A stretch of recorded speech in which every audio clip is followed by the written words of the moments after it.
साहिब साहब, नमस्कार। आपका क्या रिएक्शन है, क्या रद्द-ए-अमल है जिस तरह से ये क्राइसिस अनफोल्ड होते हुए नजर आ रहा है? कतर की, अब से थोड़ी देर पहले कतर की डिफेंस मिनिस्ट्री ने इन हमलों को उसकी मजम्मत की है। साथ साथ ये भी कहा है कि they reserve all the right to directly respond to the attack. ये किस स्केल पे इस वक्त जंग जो है वो दाखिल कर चुकी है? जी देखिए, एक तो स्ट्रेटवेज के साथ it spilled over beyond Iran and Israel conflict से बाहर निकल गई है। उसमें पहली एंट्री तो अमेरिका ने मारी है और उसके बाद well hats off to the Iranian, जो वो उन्होंने कहा है, दे आर लिटिल पेशेंट, वो सोच समझ के उसके बाद दे हैव डन इट। और मैं सिर्फ ये देख रहा हूँ कि आज ही इनकी जो इनके फॉरेन मिनिस्टर, इनके मिनिस्टर की जो प्यूटन से मुलाकात हुई और प्यूटन ने इनको बड़ा सपोर्ट किया है। तो आई थिंक इन्होंने कुछ सोच समझ के किया होगा, क्योंकि इनको बैकिंग डेफिनेटली चाइना की और रशिया की होल हार्टेड है। तो उनको अपना ये भी पता होगा हमारे पास स्टॉक फाइल कितने हैं। But this is actually a surprise, मेरे लिए भी सरप्राइज है। मैं सोच रहा था कि जब वो कहते हैं कि we will hit the American interest in the region, तो probably the best target is Israel itself.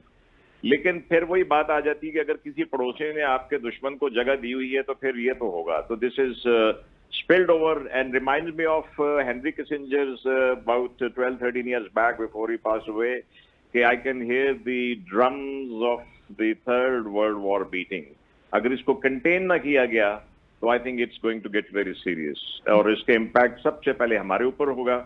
और लेट्स सी कल तक सिचुएशन जरा बेहतर होगी कि अब अमेरिका कैसे रिस्पॉन्ड करता है।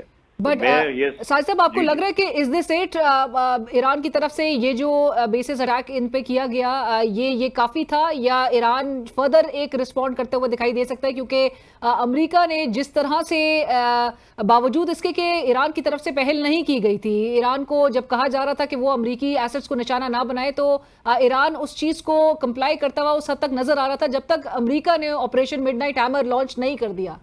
बिल्कुल बिल्कुल, मैंने कहा कि मेरा तो जाती तौर पे ये ख्याल था कि इवन इसके ईरान के जो अमेरिकन इंटरवेंशन के बाद, डायरेक्ट इंटरवेंशन के बाद, B2s की बॉम्बिंग के बाद, आई वाज स्टिल थिंकिंग कि ये अभी भी ये हैवी रिस्पॉन्ड करेंगे इसराइल के ऊपर। लेकिन I am really I am shocked and surprise and I respect there करेज और परसिवेरेंस के उन्होंने कहा है और करके दिखाया है। अब साहिब साहब, और one of the analyst was of the view कि ये अब तक जो इजराइल ने इस ऑनगोइंग कॉन्फ्लिक्ट में जो नुकसान उठाया है वो it is more than beyond $500 billion.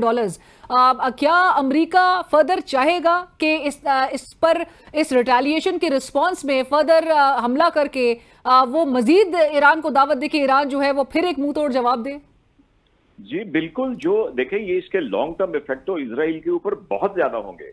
अब तक यहाँ पे जितनी इन्वेस्टमेंट थी आईटी में, इंटेलिजेंस रिलेटेड चीजों में, इंडस्ट्रीज में जितनी इन्वेस्टमेंट थी वो बड़ी सेफ समझी जाती थी कि आयरन डोम है, 7 लेयर डिफेंस है, तो वो तो चीज पहले ही शटर हो चुकी है। तो इसका long term impact, although America इसको बहुत पालता है और शायद 4 जनवरी को एक $4 बिलियन का जो ट्रंप ने एक बिल पेश किया हुआ है, जो पिछली दफा 214 215 एक आध से वो उसमें गैप था इनके पार्लियामेंटेरियन के वोटिंग में, अभी वो उसमें से बड़ी चंक उसने रखी हुई थी इसके इजराइल के लिए।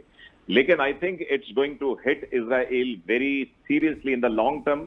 बिल्कुल ऐसे जैसे इंडिया बड़ा सेफ था, बड़ी इन्वेस्टमेंट थी, आपने देखा हो कि अल्हम्दुलिल्लाह आफ्टर वी डिड उनकी बैशिंग हमने की, उसके बाद वहां पे भी लोगों ने पुल आउट करना शुरू कर दिया है और बड़ी हिट पड़ी है उनकी जो फॉरेन इन्वेस्टमेंट्स है। एंड तो सॉरी इट साहब, इज उसी के तनाजुर में मैं एक लास्ट में ये सवाल जरूर करना चाहूंगी कि वो एक्सटर्नल जो वो था, एग्रेशन था, इंडियन एग्रेशन था, उसके नतीजे में पूरी कौम, अगरचे हमारे कई मामलात पे, कई फ्रंट्स पे डिफरेंसेस जरूर हो सकते हैं हुकूमतों के साथ, लेकिन पूरी कौम को यूनाइट कर दिया। इसी तरह इजराइल के इन हमलों में, and backed by US, and then US directly entering into this conflict, उसने इरानियंस को यूनाइट जरूर कर दिया होगा। जो भी अगर उनके मुल्क में डिसेंट होगा या जो भी उनके तासुरात होंगे, उसको तमाम चीजों को जो है वो एक कर दिया। बिल्कुल आप सही कह रही हैं लीना, बिल्कुल सही कह रही हैं, क्योंकि आप देखिए कि कैसे कैसे थ्रेट्स दिए ट्रंप ने G7 से निकलते ही कि विकेट तेहरान और I am going to bomb, सारा कुछ करके उन्होंने कहा कि फिर उन्होंने वो शाह ईरान के बेटे को आगे लाने की कोशिश की